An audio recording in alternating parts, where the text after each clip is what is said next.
In this edition of Vinyl Haul, I'll be going through my monthly vinyl purchases, which makes sense because it's called Vinyl Haul. I mean, what else would you get? I'm not going to bake you cookies. You're going to get records, right?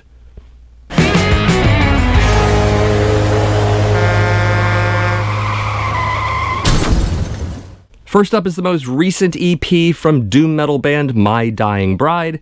This is Macabre Cabaret, released in 2020 by Nuclear Blast Records. So right away I'm digging the artwork on this release as well as some of the packaging. You have the gold foil stamping going around here and up top and bottom. It's really nice against a matte finish. I know matte finishes are pretty typical these days, but with the gold foil it's especially nice. That also continues on the back, if you can see that. Very cool. Another nice detail about the packaging of this album is in the titling of songs in each panel. You have the cover here, Macabre Cabaret is mentioned. It's the name of the EP, but it's also a title track. If you come into the Gatefold, you'll find that A Secret Kiss is here, and A Purse of Golden Stars is here. I kind of like that. Vinyl variant for this one is white and gray splatter, limited to 300 copies. Nice custom labels. The interesting thing about these labels is that they say 45 RPM. This record plays at 33 1/3, so it's definitely a typo, but not all versions of this record, all variants rather, have that misprint. So it's kind of interesting that it's on this variant. I'm not sure if it's on any others. If you have a variant and you see that on your label, let me know in the comments. It's kind of silly. Also a lyrics insert right here, and we've got some credits on the back. So my favorite track on this EP is definitely the mellowest track of them all. It is A Purse of Gold and Stars. It's a bit Shadow Project meets Neo-Folk meets Bauhaus. I guess that's what I'm going to go with. Pretty cool. There's also a bonus track on the vinyl and the CD. It's not included in the digital versions of the album. It is Orchestral Shores, right down here. It's pretty decent too. It ends the B-side nicely. There are also 2 videos available for this EP. There is a lyric video for A Secret Kiss and a music video for the title track. You should check those both out at the Nuclear Blast YouTube channel. So I'm really starting to like late era My Dying Bride quite a bit, and I probably should check into some more of the modern releases. If you have any suggestions along those lines, definitely let me know in the comments. Hugely appreciated. Next is the long-awaited 4th studio album from Tyrant. This is Hereafter, released in 2020 by Shadow Kingdom Records. As I said, long-awaited. 25 years have passed since the last Tyrant album. That was 1996. The album was King of Kings. Before that, their 80s material was a bit more shred. It was a bit speedier. This is more epic doom, and I don't know which one I like more. I'm thinking I like both, so, you know, why choose? Vinyl variant for this one is gold with black smoke, limited to 700 copies. It was also available in classic black, as well as yellow and black color in color. This also comes in a gatefold sleeve with really cool illustration of the band, as well as lyrics. And if you're also looking for an insert, here it is. Full liner notes from bassist and founding member Greg May, talking about the making of this album. Pretty detailed, pretty cool. Pictures of the band on the back, and it is very shiny. Why not? Definitely have a few favorites on this album. I dig The Darkness Comes, also Pieces of Mine, and From the Tower. Now, there is a lyric video for the title track. If you're looking for that, it'll be at the official Shadow Kingdom YouTube channel. So I would definitely recommend this 4th album from this band. I would also recommend the first 2 albums. You should check them out. A little bit of contrast there, but they're also pretty cool records. I would save that 3rd record for last. It's okay, but it just doesn't measure up to the other 3. So, there you go. Next up is the 15th installment of the Metal Massacre compilation series from Metal Blade Records. This particular one was released in 2021. Just going to rattle off the bands for you quickly, and then I'll get to some of my highlights. Midnight's on here, as well as Poison Ruin, Fuming Mouth, Many Suffer, Temple of Void, Ripped to Shreds, Rude, Midnight Dice, Smolder, and Mother of Graves. First track I want to talk about is the first track. It is the Midnight song, Masked and Deadly. Great thing about this track, it's exclusive to this record. You won't find it on any other Midnight album or EP or split single. So pretty cool. It's also a pretty great song. If you love Midnight, like I do, you'll dig it. Vinyl variant for this one is cool gray marbled, limited to 550 copies. It also came in black as well as purple. and blue, if you're looking for those colors. This is the European edition. There's European and US editions out there. Unfortunately, this did only come with the record. There are no liner notes, or no inserts, anything like that. That makes me a little sad. Do have some favorites, of course. The Midnight track, as I mentioned, Masked and Deadly, is probably one of my very favorites on this album. I also dig Fuming Mouth with Master of Extremity. Temple of Void, of course. We've talked about them in episodes past. This is Leave the Light Behind for them. And I also dig the Midnight Dice song. It's called Starblind. Pretty cool. One thing I definitely dig about this comp, as well as a lot of the others in the Metal Massacre series, is there's a nice mix of subgenres going on. We definitely have some blackened speed metal, we've got some death metal, we've got some traditional heavy metal, we've got some doom metal, so a little bit for everybody. Except for you glam people. There's no glam on here. If you are wanting to hear a snippet of each and every song on this comp, you can go to the Metal Blade YouTube channel. They have a sampler trailer, which is actually pretty cool. Check the tracks out that way. So 4 down and 11 more to go in this series, but oh yes, I will have them all. Next is the 4th full-length release from American death doom band Zabalba. This is Años en Infierno, released in 2020 by Southern Lord Recordings. So right away, great band. I do dig the name a bit, in part because it does remind me of Anakin's pod racing nemesis in The Phantom Menace. Yes, Zabalba. Zabalba. I know they're spelled different, but they sound the same, so that gets stuck in my head a little bit. Probably shouldn't get stuck in your head if you're listening to this album, because it is a pretty good album. At times it's sludgy and brutal, other times it's fast and brutal. Did I mention brutal? It's brutal. And let's also get psyched about this cover art. It's pretty great. It was done by legendary death metal cover artist Dan Seagrave, which makes it even cooler. It does continue on the back. In fact, if you open it up this way, you get to see the whole picture. Pretty cool. Of course, if you're curious about this title, Años en Infierno, it translates to Years in Hell. If my 2 years of high school Spanish are still decent, which I think they are. Let's take a look at the vinyl. It is classic black, very minimalist labels there. Doesn't come with anything else, unfortunately. It's a pretty bare bones release. It does have a gatefold, picture of the band, as well as credits and track listings. Of course, if you're looking for tracks to check out, I would highly recommend La Injusticia, as well as Santa Muerte, both killer tracks. This is my first Xibalba album. Xibalba album, I can pronounce it. I hear that the past efforts have been a little bit more into the hardcore along with the death doom. This is a little more death doom. If you know their catalog a little bit better, you can let me know if that's true or false. I'm definitely interested in this album though, and it's death doom leaning. If you can recommend other albums from this band that have that particular sound, I would definitely be interested, because I definitely dig this album and I want to hear more. Next up is the 2021 reissue of the original 1986 debut album from Paul Di'Anno's Battlezone. This is Fighting Back, released by Back on Black. Of course, Paul Di'Anno of Iron Maiden fame. I don't think he can get away from that. I don't think he necessarily wants to get away from that.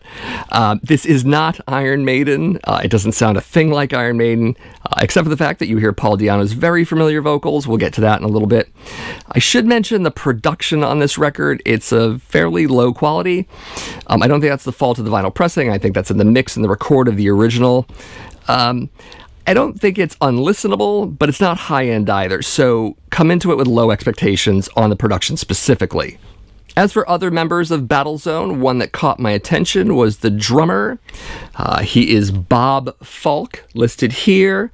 You might know him better as Sid Falk, because after this, he joined Overkill and was on 3 Overkill albums. He was on Under the Influence, The Years of Decay, and Horoscope, 3 classic albums from Overkill.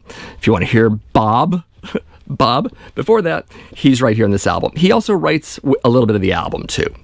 One odd quality to point out about this record, and let's put it into the category of the production, is that a few of the tracks have these weird quick fade-outs. Like, there's a few seconds left in the song, but someone just hit the fader switch too quickly. And you're like, there's some more of that song, I can tell. So, it's a little strange. It's not a deal breaker, though. So, vinyl variant for this one is clear. With Back on Black, you get a lot of clear or red or classic black. Kind of the 3 colors that they often enough do. We also have this in a gatefold sleeve, with full lyrics there. And we also have the usual back on black inserts. And what you get is t-shirts, more t-shirts, and a bunch of their releases, and so many more of their releases. You get those with every back on black release. So despite my minor complaints on this album, I do have a few favorites. I definitely dig Welcome to the Battlezone. It's a pretty strong track. Also Running Blind. And my favorite is Welfare Warriors. Definitely check out Welfare Warriors first. Great song. If you're interested, I will be discussing the second Paul Di'Anno's Battlezone album in August's Final Haul. So, yep, I got another one for you. As for this album, it's great to hear Paul Di'Anno singing, especially in the 1980s. His voice is still very strong back then. It's decent now, but back then stronger. It isn't Iron Maiden, of course, but still nice to hear him. Maybe that's a bit of nostalgia. Maybe I like his voice. On this record, it's pretty decent. It's even inspired at times. So, yeah, give it a chance. It's not bad. Next is the 6th studio release from American speed metal band Agent Steel. This is No Other Gods Before Me, released in 2021 by Back on Black, under licensing from Dissonance Productions. So right away, the intro track called Passage to Afron V. I gotta say, it's a bit goofy. There's this sort of alien language narration thing that's going on. The riff is also pretty repetitive. If you can get past that opener, this is actually a much better album, so I wouldn't judge it by its opener right away. Just fair warning there. One thing I'm really digging on this album are the twin guitar trade-offs. I know it's a bit of a metal staple, and I'm a bit of a sucker for it, especially when it's done well. It's actually done pretty well on this record. In fact, I think the guitars are some of the best things on this album. As for John Cyrus's vocals, they are acceptable most of the time. They're pretty decent at other times. I know there's some people out there who have a real problem with his vocals, specifically on this record. They actually don't like them very much. I'm not one of those folks. I actually dig it quite a bit. There are also some accusations out there of auto-tune on the vocals. John Cyrus refutes that on his Facebook page with a full video with the whole GarageBand interface or whatever interface showing you track by track that that's not true. It's actually his voice and it's just a lot of overdub. So you can go check that out if you want, because it's kind of convincing actually. And of course, if I'm going to be fair here, I need to talk about this artwork. It is not good. This is actually a bad record cover. Likewise, the Z and Gods is kind of dumb. Getting past that, in fact, I would hope you would get past that because this is a good record. It's just plagued by a not-so-great cover. It's unfortunate. A vinyl variant for this one is 2LP Classic Black. Also came in green, black, and white splatter. I unfortunately didn't get that copy, but Classic Black will do. It also comes in a gatefold sleeve with full lyrics and pics of the band. Of course, you want favorites? I got them. Crypt of Galactic Damnation is a good song. Also, The Devil's Greatest Trick. Sonata Cosmica is good. And Carousel of Vagrant Souls. There's also a lyric video for the title track. It's available at the Agent Steel YouTube channel. Wasn't really impressed with that track. The other tracks I name are much better, so check those out instead. So overall, I enjoyed the album. Granted, I don't think it measures up to their classic material. I don't know if it really could. I'm a little attached to that material, to be honest. But it is really up there, to be fair. I did dig the album, and with this current lineup, I'm curious to see what this band does with their follow-up release, because this makes me a little bit curious. Definitely, give it a shot. Next up is the second solo album from Accept guitarist Wolf Hoffmann. This is Headbanger Symphony, released in 2016 by Nuclear Blast Records. I should point out right away, there are no vocals on this record. It's purely instrumental. And what I think is fun about this cover, I have to mention it before I go into things, is Wolf Hoffmann is made to look super tough. They have this superimposed design over him that makes it look like he has a neck tattoo and high contrast photo, and he's got the shaved head, and he's just staring at you intently. Which is fun because this is a classical album in a lot of ways. It's neoclassical, and I'm going to go into that a bit. Pretty cool album, though. I'm actually kind of excited about it. Now, one thing I don't want to do is compare this to the glut of band plus symphony albums that we've seen over the past 20 years, mostly in the aughts, but we've seen some more in modern day. Those are more rock albums with a symphony in the background. This is more classical music, but with metal elements, especially guitar. Of course, guitar. I mean, look who we're talking about here. So know that going into it. Of course, comparisons to Yngwie Malmsteen are going to be made, since this is pretty much established territory for him. I like Wolf's neoclassical guitar work on this album, much in the way I like Yngwie's instrumentals. Of course, I'm not comparing the two guitar players. In a battle, Yngwie definitely wins. He's the master at what he does, but I like Wolf's work on here, and I think it works out pretty well. The vinyl variant for this one is clear, limited to 300 copies. Same on both sides. We also have a Gatefold jacket with a nice picture of Wolf, as well as the track listing, which we're going to go through shortly. There is also a insert, or an insert, there's my English. We have a special thanks list, as well as the folks that are on the album. In fact, you can pause that to check them all out.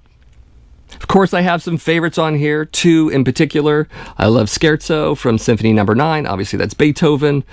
Maybe I dig it because it's also a big deal in Clockwork Orange. I don't know. I love that movie, so there you go. Also, his rendition of Swan Lake, Tchaikovsky, of course, pretty great. There is a music video for Night on Bald Mountain, in case you're curious. That's found at the Nuclear Blast YouTube channel. Go check it out. It's actually pretty good. Of course, I wouldn't have even known this album existed without its mention by my pal Darcy over at 6 Strings 9 Lives. That's a YouTube channel that you should check out. Darcy is pretty much an expert on all things Accept and UDO. You should check out his channel for that. So, thank you, Darcy. So if you're into the instrumental work of Yngwie Malmsteen, you're probably going to dig this album. If you're also into neoclassical playing fused with classic Wolf Hoffmann riffage, you're really going to like this album. As for me, I definitely dig it. It's getting repeated spins on the turntable, so yeah, great album. Next is the debut album from Sunbomb. This is Evil and Divine, released by Frontiers Records in 2021.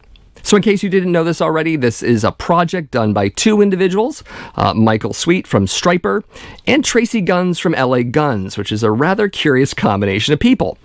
But of course you're wondering, does it work musically? Well, I'm here to tell you, it does. So a lot of people out there are calling this a doom metal band. I think that's a tad misleading. I think they lean a lot more into more traditional metal than they do doom.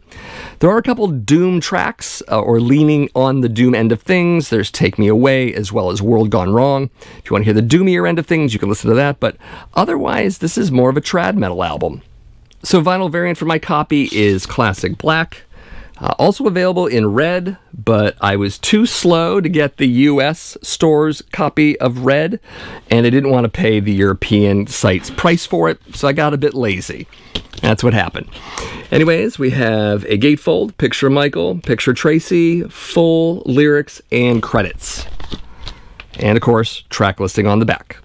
And speaking of which, let's talk about my favorites here. I definitely dig Better End. It's one of the singles on the album anyways. Evil and Divine, great song. And World Gone Wrong. All three of those tracks should be checked out. Of course, I'm going to tell you about the music videos from this album as I do each and every album that I can, because it's a great way to sample this music. There are music videos for Life, as well as Better End. There's also a lyric video for No Tomorrows. All of that, of course, can be found at the Frontiers Records YouTube channel. So overall, this is definitely heavier and a little darker than the music you might be used to from these two gentlemen's respective bands. I kind of dig that, though. In strong contrast, there is a ballad on the album. It's called Been Said and Done. It's pretty cool. The guitar playing from Tracy Guns reminds me a little bit of some of the early ballad stuff from LA Guns. Think Ballad of Jane, think One Way Ticket. It has a little bit of that style in there, but maybe a little darker. It's kind of cool. So yeah, I definitely dig this. I dig Michael Sweet's voice over this dark, bluesy kind of music that Tracy Guns is doing. It also gets heavy, it gets a little doomy at times, but not as much as other people are saying. I'm going to say that over and over again. Anyways, I definitely dig this project. Want to hear a second album from it. And of course, saving the best for last, this is the 14th studio album from American thrash legends Flotsam and Jetsam. This is Blood in the Water, released in 2021 by AFM Records. So you've probably already heard about this record. It's getting a lot of rave reviews in the metal community on YouTube, as well as review sites and elsewhere. But maybe you're asking yourself, hey Matt, is this album deserving of the accolades it's getting? And as far as I'm concerned, yes it is. First thing you notice on this album is that the level of aggression has been amped up since the last album, which was already full of piss and vinegar. So if you're looking forward to that kind of a thing, there's that kind of a thing. Also, Eric A.K.'s vocals have never been better. He really holds up decades later. He's got a lot of power and a lot of melody in his voice. Still strong after all these years, and one of the highlights of this record for sure. The final variant for my copy is Orange Translucent, limited to 500 copies. I think there was a yellow version as well, can't recall. The album also comes in a gatefold sleeve with full lyrics and a nice picture of the band. And of course, there's the track listing. Speaking of, let's go through my favorites. Burn the Sky. It's a single on the album, but I love that song quite a bit. Also, The Walls is amazing. Reaggression. And probably my favorite song on this album is the album closer. It's 7 seconds till the end of the world. That chorus is so damn catchy. I love it. So check all those songs out, but maybe check that last one out first. I love it. And of course, if you're looking for music videos, there are 2 off this album, one for Burn the Sky and another for Brace for Impact. Both really great videos, especially Brace for Impact. There is also a lyric video for the title track, and all of that can be found at the AFM YouTube channel.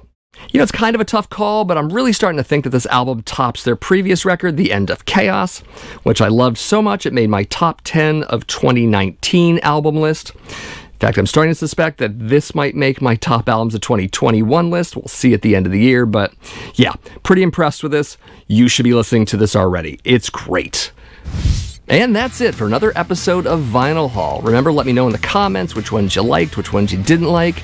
Also, music recommendations based on the bands that I mentioned, or maybe you just thought of some bands that are really cool.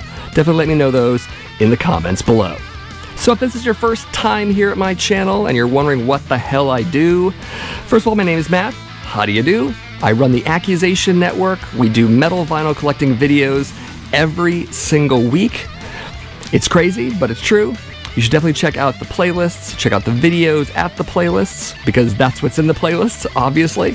I do a lot of different stuff. In addition to vinyl hauls, I do upcoming metal vinyl releases, I do classic metal reviews, I do all sorts of videos on record stores and other things. So check out the playlist for sure. I think you're going to dig something in them. So thanks for watching, and I'll see you in the next video.